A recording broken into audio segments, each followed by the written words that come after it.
우리 잠깐 기도하도록 하겠습니다. 말씀이신 그리스도께서 이 시간 우리와 함께 하셔서 우리의 눈을 열어 그 말씀을 들을 뿐만 아니라 먹게 하여 주옵소서. 생명의 말씀이오니 우리 안에 말씀으로 인해 하나님의 생명의 역사가 하나님 역사하게 하여 주시고, 그 하나님의 생명으로 말미암아 구원과 치유가 일어나게 하옵소서. 하나님, 이 시간 성령께서 우리의 우둔한 마음을 밝혀주시고 말씀이신 빛으로 인도하여 주옵소서. 말씀을 전하는 자나 듣는 자나 한마음 되게 하여 주시고 저희들의 부족함 다 감추어 주시고 오직 하나님의 말씀만이 전해지게 하여 주옵소서. 예수님 이름으로 기도합니다. 아멘. 야곱은 우리가 잘 아는 인물입니다. 무엇보다 야곱이 변하여 이스라엘이 되고 야곱의 12 아들들을 통해 이스라엘의 12지파가 나오기도 합니다. 그러면 이 야곱이 이스라엘의 시조가 되는 근거가 무엇입니까? 그의 훌륭함 때문입니까? 그가 하나님 앞에 참 거룩한 삶을 살아서 그렇습니까? 야곱 이름 자체부터 부정적입니다. 즉 야곱이라는 이름은 사기꾼, 그 형의 그 발을 붙잡고 나왔던 그것을 상기시켜 야곱, 사기꾼, 속이는 자, 탈취하는 자, 이것이 야곱의 이름이었고, 또 사실은 야곱은 그렇게 살았습니다. 한마디로 야곱은 지고는 못 사는 성격을 지닌 사람이었습니다. 뭐든지 다 이겨야 됩니다. 손해보기를 싫어합니다. 형으로부터 장자권을 빼앗았고 형과 아버지를 속여 형의 복을 빼앗았고, 외삼촌 라반의 집에서도 레아와 라헬 두 아내를 얻었고, 두 아내를 얻기 위해 14년 동안을 헌신합니다. 보통 사람은 아니었습니다.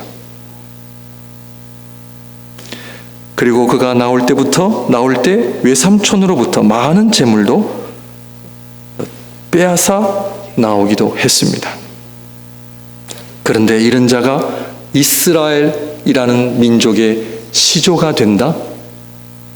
아버지가 된다? 만에 하나 이런 아버지를 우리가 둔다면 여러분 자랑스러워 하시겠습니까? 그런데 이런 자에게 하나님께서는 이스라엘이라는 새 이름을 오늘 본문에 보시면 주시고, 그리고 그를 통해 이스라엘 민족을 만드십니다. 그래서 신앙생활은 이해하기가 어렵습니다. 신앙의 세계는 이해로, 우리의 이성으로, 지식으로 움직여지지 않습니다. 거룩하신 하나님, 완전하신 하나님께서 어떻게 부족하고 연약한 인간을 통해 이스라엘의 시조가 되게 하신다? 이것은 하나님의 은혜와 사랑 외에는 이해할 길이 없습니다. 오늘도 저와 여러분들이 예배를 드릴 수 있는 것은 우리가 잘나서, 우리가 기도를 많이 해서, 우리가 열심히 살아서가 아니라 오늘도 우리 장로님 기도해 주신 것처럼 전적인 하나님의 은혜와 그 하나님의 사랑 때문에 오늘도 이렇게 예배 자리로 나오신 줄 믿습니다. 하나님을 잘 모르면 우리는 내가 하나님을 위해 뭔가 할 수 있다라고 착각할 수 있습니다. 저도 전에 그런 생각 많이 하고 살았습니다. 그런데 하나님의 은혜를 알면 알수록 내가 하나님을 위해서 뭔가 할 수 있다? 그럴 수 없습니다. 우리가 살아가는 모든 순간순간들이 하나님의 은혜요, 사랑이요, 하나님이 함께 하시는 그것 때문에 우리가 이렇게 복을 누리며 살고 있다, 그렇게 믿습니다. 예배 시간마다 여러분들의 찬양과 찬송과 또 아멘하는 소리가 점점 더 이렇게 커지는 거 여러분들 알고 계십니까? 네, 아멘입니다. 이것 또한 참 하나님의 은혜라고 저는 그렇게 고백을 합니다. 그러므로 사기꾼이었던 그가 형의 것을 빼앗아야만 속이 풀리는 그런 사람이 어떻게 이스라엘이 되고 어떻게 하나님의 사람으로 변해갈 수가 있을까? 야곱이 변하여 이스라엘이 된 것은 저는 오늘 이 사건 때문이지 않을까 하는 생각을 조심스럽게 해봅니다. 어떤 사람이, 본문에 보면 어떤 사람이 야곱과 씨름을 하기 시작합니다. 씨름을 한다는 것은 육체를 지닌 존재이기에 가능한 것입니다. 그러면 이 사람은 누구십니까? 천사입니까? 하나님이십니까? 그런데 야곱은 여기를 브니엘이라고 고백을 했는데요. 브니엘은 하나님의 얼굴, 내가 하나님을 보았다라고 고백합니다. 그래서 야곱은 하나님과 씨름을 한 것입니다. 어떻게 이것이 가능합니까? 이 사건은 육신으로 오신 성자 하나님께서 구약에도 종종 사람을 만나시기 위하여 그 육신을 지니시고 오신 그런 일들을 여러분들 알고 계십니까? 이것을 전문적인 용어로는 프리인카네이션 사건이라고 부릅니다. 인카네이션은 성육신, 오늘도 니케아 신경을 통해 성육신하신 성자 하나님, 하나님이신 그분이 인간이 되신 그 사건. 그런데 갈라디아서 4장 4절에는 때가 참에 역사적으로 실제로 인간의 몸을 입고 이 땅에 오신 성자 하나님심을 우리가 믿을 뿐만 아니라 성육신 하시기 전에도 우리 성자 하나님은 종종 우리에게 나타나셨다는 것을 여러분들 알고 계십니까? 이것은 어메이징한 사건입니다. 왜냐하면 하나님이신 그분이 인간으로 오시지 않으면 우리는 하나님을 만날 수가 없습니다. 성자 하나님, 중보자이신 하나님이 아니고서는 성부 하나님께로 나아갈 수가 없기 때문입니다. 다니엘서를 보게 되면, 여러분들 성경 가지고 오셨죠? 다니엘 3장을 봅니다. 구약 성경 1236면에 있습니다.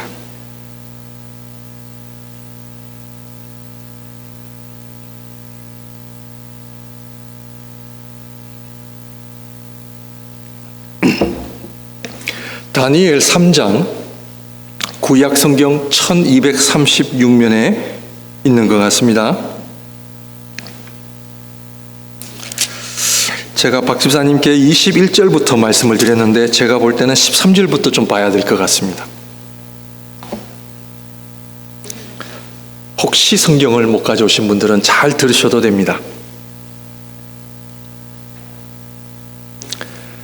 바벨론 왕 느부갓네살이 엄청난 신상을 세우고 누구든지 이 신상에 절을 하지 않으면 내가 죽이리라. 감히 왕의 말인 내 말을 거역해? 이것이 다니엘 3장의 지금 분위기입니다. 그런데 다니엘의 세 친구 사드락, 메삭, 아벳느고는 왕의 명령에도 불구하고 순종하지 않습니다. 왜냐하면 우리는 여호와 하나님을 섬기기 때문에 당신이 세운 금신상에게 절을 할 수가 없습니다. 우리는 죽더라도 절을 할 수가 없습니다. 이 소식이 왕에게 들어간 겁니다. 13절. 느부갓네살 왕이 노하고 분하여 사드락과 메삭과 아벳느고를 끌어오라 말하매 드디어 그 사람들을 왕의 앞으로 끌어온지라. 느부갓네살이 그들에게 물어 이르되 사드락 메삭 아벳느고야 너희가 내 신상을 섬기지 아니하며 내가 세운 금 신상에게 절하지 아니한다니 사실이냐? 왕은 이들을 너무나 사랑했기 때문에 15절 이제라도 그 신상에 절을 하면 내가 용서하리라. 이제라도 너희가 준비하였다가 나팔과 피리와 수금과 사명금과 양금과 생황과 및 모든 악기 소리를 들을 때 내가 만든 신상 앞에 엎드려 절하면 좋거니와 너희가 만일 절하지 아니하면 즉시 너희를 맹렬히 타는 풀무불 가운데에 던져 넣을 것이니 능히 너희를 내 손에서 건져낼 신이 누구이겠느냐 하니 마지막 왕이 기회를 주고 만약 절을 하지 않으면 내가 너희들을 뜨거운 풀무불에 집어넣을 것이다. 16절입니다. 사드락과 메삭과 아벳느고가 왕에게 대답하여 이르되 느부갓네살이여 우리가 이 일에 대하여 중요한 표현입니다. 우리가 이 일에 대하여 이 일은 무슨 일입니까? 신상에게 절하는 일에 대하여 왕에게 대답할 필요가 없습니다. 왕이시여 아무리 우리를 협박해도 이 일에 대하여 양보할 수 없습니다. 사랑하는 성도님들, 하나님을 섬기는 일에 우리는 얼마나 양보하고 얼마나 소프트하게 나오고 하나님 앞에 예배드림이 우리는 얼마나 소중히 여기며 여호와 하나님을 섬기는 일에 대하여 목숨이라도 아깝지 않을 만큼 그런 신앙생활을 하고 계십니까? 이 일에 대하여 우리 아빠 엄마는 신앙에 대하여서는 얘들아 조심해라. 우리는 별로 중요하지 않는 우리의 자존심과 몇 푼 안 되는 돈 때문에 우리는 마음을 상하고 우리는 이성을 잃을 때가 얼마나 많습니까? 그러나 사드락 메삭 아벳느고는 죽음 앞에 이 일에 대하여는 왕이시여 말할 필요가 없습니다. 말할 필요가 없습니다. 17절 왕이여 우리가 섬기는 하나님이 계시다면 우리를 맹렬히 타는 풀무불 가운데서 능히 건져내시겠고 왕의 손에서도 건져내시리다. 아멘이죠. 예, 더 아멘이 그 다음에 나옵니다. 18절 그렇게 하지 아니하실지라도 하나님이 우리를 만에 하나 건지지 아니하실지라도 왕이여 우리가 왕의 신들을 섬기지도 아니하고 왕이 세우신 금신상에게 절하지도 아니할 줄을 아옵소서. 우리가 죽는다 할지라도 우리 여호와 하나님을 섬기는 일을 멈출 수가 없습니다.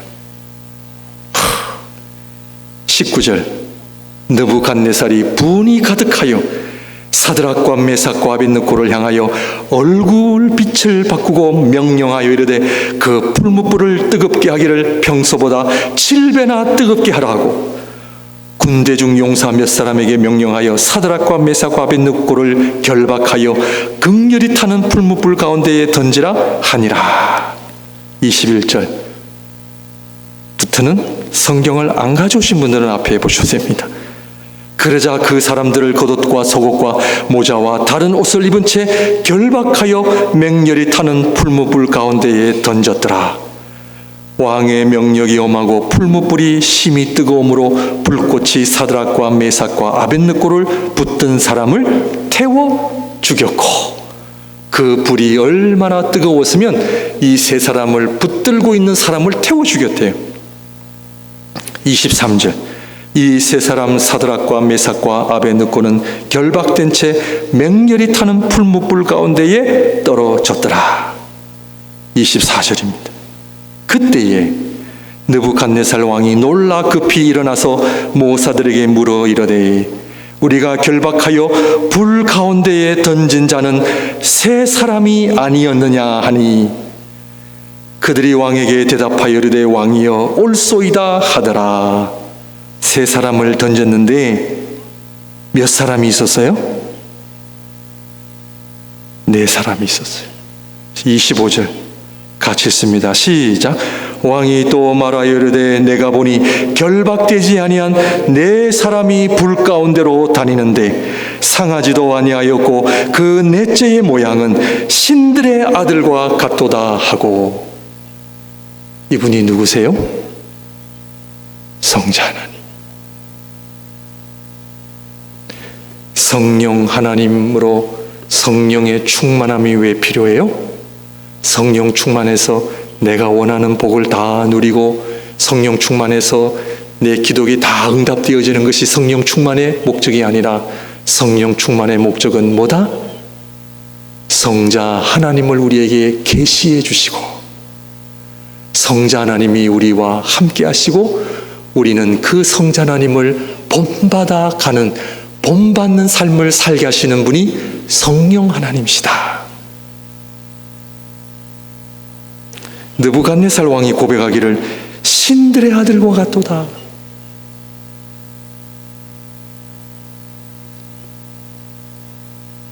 장차 완전한 인간으로 오실 성자 하나님에 대한 약속이라는 의미죠. 그러므로 이 사건을 통해 믿음은 무엇인가?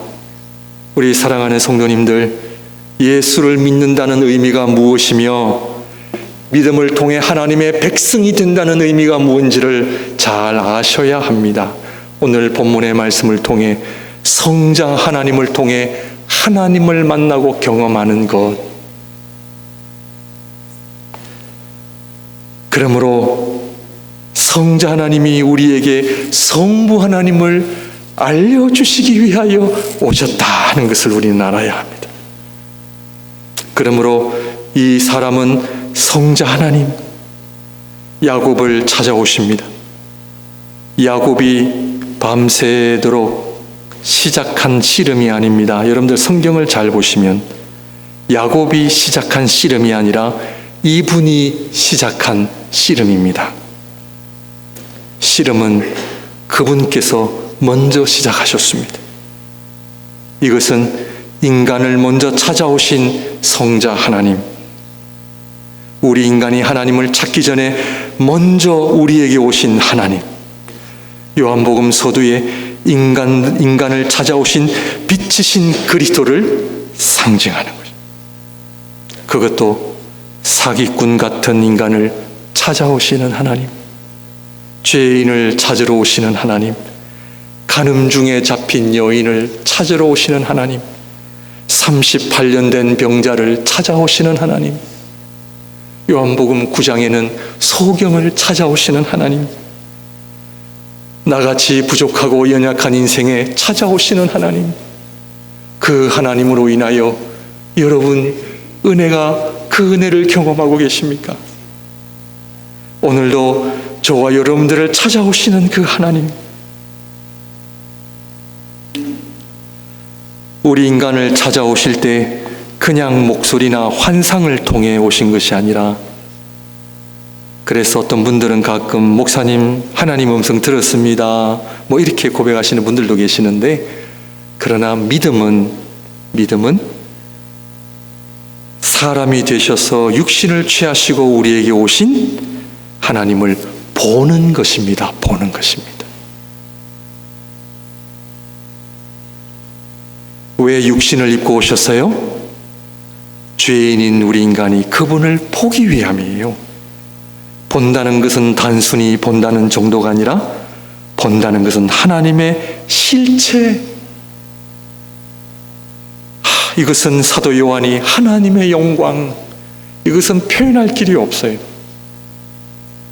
이 세상에 가장 아름다운 자연을 볼 때 여러분들 표현이 가능하십니까? 그런데 이 세상을 창조하신 그 하나님의 모습을 본다는 것이 설명이 되십니까? 그러나 육신을 입고 우리에게 오신 그 하나님은 우리의 믿음을 확고하기 위하여, 우리의 믿음이 흔들림 없이 확고한 믿음 때문임을 여러분들 알고 계십니까? 혹시 저와 여러분들의 믿음이 흔들리신다면 인간으로 오신 성자 하나님을 만나시기를 주님의 이름으로 축원드립니다. 인간으로 오셨어요. 지금 오실 뿐만 아니라 그분과 씨름하고 있어요. 지난 한 주간도 하나님과 씨름하신 경험이 있으십니까? 그 하나님과 씨름하시니 어떻습니까? 그 하나님의 신비를 경험해 보셨습니까? 그래서 신앙생활은 이성이 안 돼요.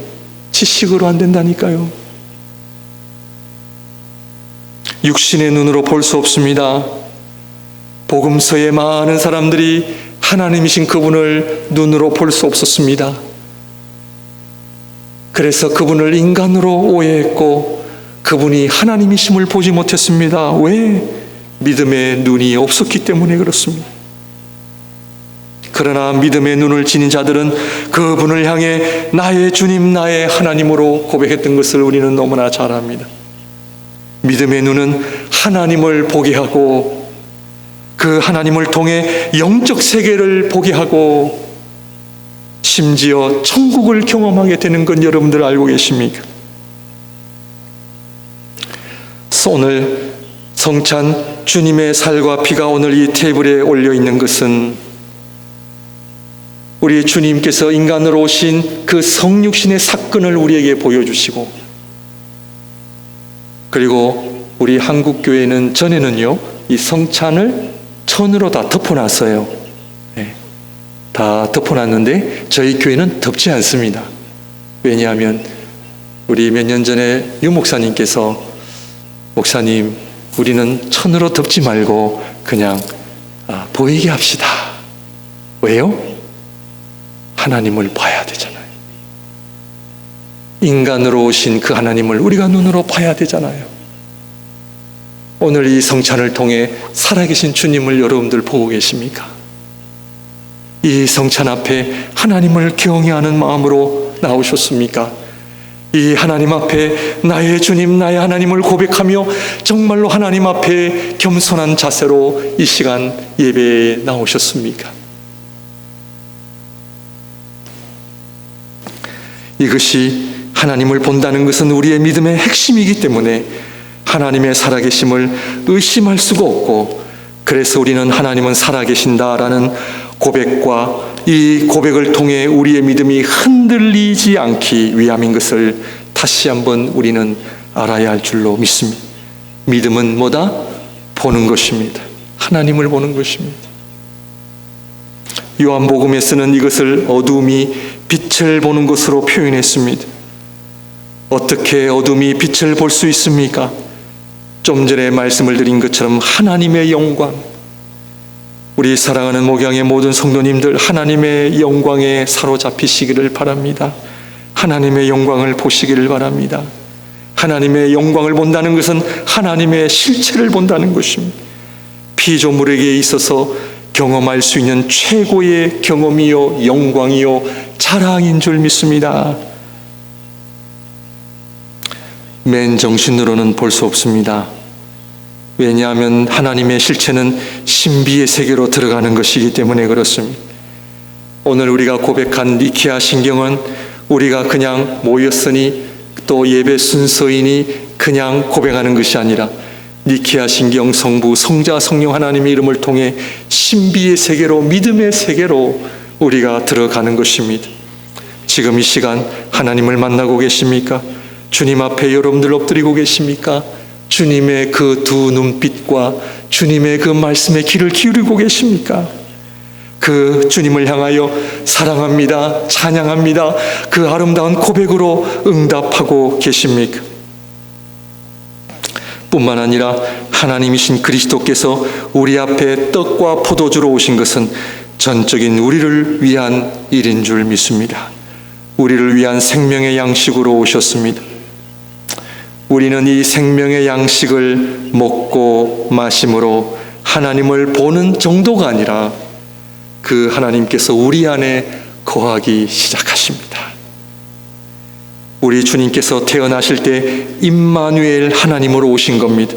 하나님은 우리와 함께 하신다. 그것은 우리 안에 거하시기 위함입니다. 한 가지 더 말씀을 드린다면 이 하나님께서 인간이 되신 것은 인간과 씨름하시기 위함입니다. 씨름이 무엇입니까?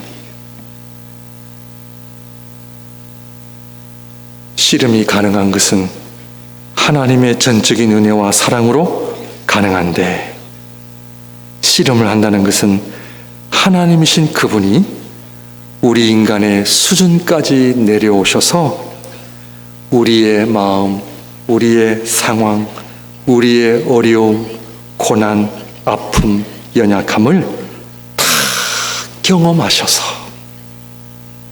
우리에게 치유하신다라는 의미가 들어있습니다. 히브리서 4장 14절 16절.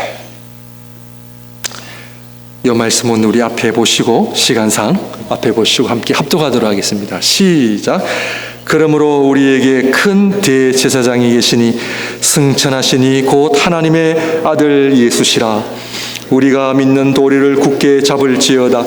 우리에게 있는 대제사장은 우리의 연약함을 동정하지 못하실 리가 아니요 모든 일에 우리와 똑같이 시험을 받으신 이로되 죄는 없으시니라. 그러므로 우리는 긍휼하심을 받고 때를 따라 돕는 은혜를 얻기 위하여 은혜의 보좌 앞에 담대히 나아갈 것이니라. 가장 높으신 분께서요, 가장 낮은 자리로 오셔서 우리와 씨름하시는 거예요. 우리가 겪는 모든 고난, 아픔, 눈물, 슬픔을 다 경험하시는 거예요. 내가 안다. 내가 네 마음 안다. 우리가 상처를 주로 어디에 받습니까? 내 아픔을 모르는 사람이 내 아픔을 함부로 얘기할 때, 내 어려움을 모르는 사람이 그 어려움을 얘기할 때 우리 상처가 되잖아요. 그러나 하나님이신 그분이 야곱과 씨름하신다는 것은 우리 주님이 그걸 다 아세요. 왜? 인간으로 오셔서 다 겪으셨기 때문에. 주님께서 제자들에게 십자가에 못 박히신 상처를 보여주신 것은 너희들 죄 때문에 내가 이렇게 고생했다가 아니에요. 내가 너희들 때문에 이런 어려움을 당했다가 아니에요. 우리는 예수님의 그 못자국을 보면서 주님이 저 때문에 고통을 당하셨구나. 물론 그런 의미는 들어있어요. 그러나 주님께서 못자국을 보여주신 것은 우리 주님께서 이 땅에 오셔서 우리가 겪는 모든 것을 다 겪으셨다라고 하는 사랑의 증표예요. 우리를 너무나 잘 아신다는 거예요.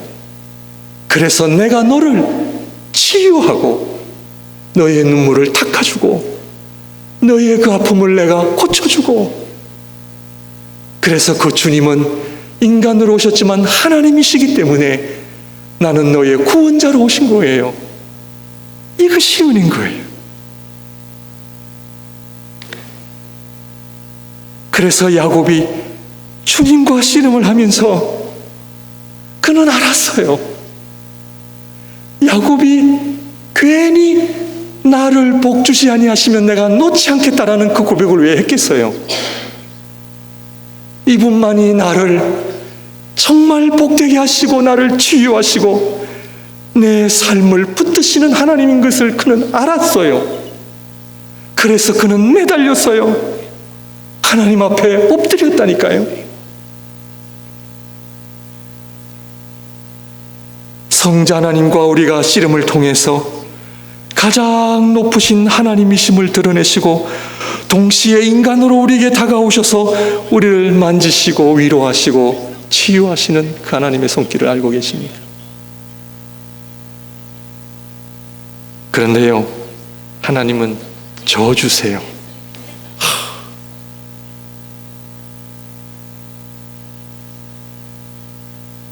그 하나님께서 우리에게 저주세요.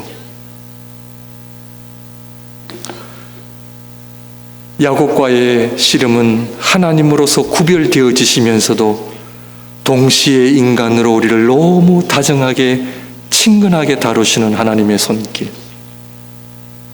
인간의 단어로는 설명할 길이 없습니다. 신비요 비밀입니다. 피조물이 어떻게 하나님과 함께 씨름이 가능합니까? 그런데 불가능한 것을 가능하게 하신 하나님의 은혜로 인해 우리는 하나님과 씨름을 하는 가까운 관계로 들어감을 의미합니다. 사랑하는 성도님들, 하나님과 씨름하시기를 바랍니다. 동시에 그 하나님과 피조물은 구별도 되어집니다. 구별도 되어지면서 하나가 되고, 하나가 되면서 구별도 되어지는 이 신비로움. 죄인인 동시에 하나님의 자녀가 되고, 이 야곱이 하나님과 씨름하면서 얼마나 하나님께서 참 은혜를 주시는지 몰라요. 이것이 바로 연합이에요, 연합. 주님과의 연합. 이 하나님과의 연합하는 일이 주님의 살과 피를 먹고 마심으로 가능한 것입니다. 그러므로 이 세상에서 가장 아름답고 고귀한 일이 바로 성찬에 참여하는 것입니다. 이 성찬을 통해 하나님과 연합을 이루는 것, 하나님과의 연합을 통해 사기꾼인 야곱이 변하여 이스라엘이 되고, 죄인인 저와 여러분들이 하나님의 자녀가 되고 하나님 나라의 일꾼이 된다는 것, 전적인 하나님의 은혜인 줄 믿습니다. 하나님의 전적인 은혜를 알 때 어떤 일이 일어납니까? 야곱이 하나님을 만나고 변화가 시작됐죠. 그것은 바로 절뚝발이가 되는 것입니다. 하나님을 만나고 슈퍼맨이 되는 것이 아닙니다. 우리는 하나님을 만나면 절뚝발이가 되는 것입니다. 내가 기도 좀 한다고, 말씀 좀 한다고 남들이 가지지 않는 은사나 능력을 가지는 것은 가짜들입니다. 진짜 하나님을 경험한 사람들은 절뚝발이가 되는 것입니다. 이것이 은혜입니다. 왜냐하면 하나님의 은혜를 의지하고 살아가지 아니하면 살 수가 없기 때문입니다. 이런 변화가 어디에서 옵니까? 그것은 하나님을 경험하는 데서 옵니다. 하나님이신 그분이 약한 인간의 모습으로 오셨기 때문입니다. 그래서 그 하나님이 지금 야곱과 씨름을 합니다. 그리고 저 주십니다. 아니, 하나님께서 인간에게 어떻게 질 수가 있습니까? 질 수 없으세요. 그런데 저 주세요. 양보하세요. 왜요? 사랑하니까. 아버지와 어린아들이 씨름을 합니다. 그런데 아버지가 어린아들에게 져줍니다. 사랑하는 아들을 사랑하기 때문이요, 그 아들의 그 자존심을 세워주시기 위함이에요. 우리 인간들 안에 죄 때문에 무너진 인간됨을 다시 세워주시는 우리 하나님, 그리고 저 주시는 그 아버지를 닮아가라는 뜻입니다. 신앙인들은요, 져주는 자들입니다. 양보하는 자들입니다. 손해보는 자들입니다. 복음서에 나타난 주님의 모습을 보십시오. 인간들에게 져주시는 주님의 모습, 양보하시는 주님. 진리는 사랑이기 때문입니다. 그래서 사랑은 손해보는 것입니다. 져주는 것입니다. 지난 우리의 삶 손해보셨다고 너무 억울해하지 마십시오. 그것은 우리를 하나님을 닮아가게 하시는 하나님의 섭리하심을 저는 믿습니다. 저도요, 지는 거 엄청 싫어하는 사람입니다. 그런데 이 하나님을 만나고 져주는 것, 양보하는 것, 참는 것, 내가 그냥 손해보는 것, 저도 지금 훈련 중에 있습니다. 잘은 안 돼요. 그러나 훈련 중에 있습니다. 성찬은 주님의 희생, 양보, 우리에게 져 주셨기 때문에 오늘 저와 여러분들에게 생명의 살과 그 피로 우리에게 오신 겁니다. 그것이 십자가의 죽으심입니다. 그러므로 야곱도 쩔뚝발이가 된 것은 전처럼 빼앗고 이기고 어떻게든 지지 않으려고 애쓰는 삶이 아니라 이제는 져주고 양보하고 희생의 삶을 살아가는 주님의 뜻임을 그는 알았습니다. 사랑하는 성도님들, 오늘 말씀과 성찬을 통해 다시 한번 하나님과 씨름하시는 삶을 통해 그 주님의 놀라운 희생의 사랑을 본받는 우리 모두가 되시기를 주님의 이름으로 축원드립니다. 기도하겠습니다. 사랑의 주님, 이 시간 다시 한번 주님의 사랑과 희생과 우리에게 저어주시는 그 은혜를 바라봅니다. 하나님, 다시 한번 성찬을 통해 우리 안에 구원과 치유와 회복의 역사가 일어나게 하여 주옵소서. 예수님 이름으로 기도합니다. 아멘.